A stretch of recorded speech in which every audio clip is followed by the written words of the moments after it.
Toshkentda kutilmagan voqea ro'y berdi. Salom do'stlar, kanalga yangi bo'lsangiz obuna bo'lishni unutmang. Barchani Xudoyim o'z panohida asrasin. Toshkent viloyatida 4 ta mashina ishtirokida to'qnashuv hodisasi sodir bo'ldi. Bu haqda yo'l-patrul boshqarmasi hodisa yuzasidan batafsil ma'lumot berdi.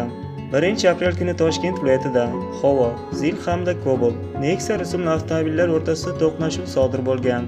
Bu haqda xabar bergan viloyat yo'l-patrul boshqarmasi axborot xizmatiga ko'ra, hodisa soat taxminan 08:00 da Toshkent viloyati Ohangaron hududidan o'tgan A373 Toshkent-O'sh avtomobil yo'lining 34-kilometrida sodir bo'lgan.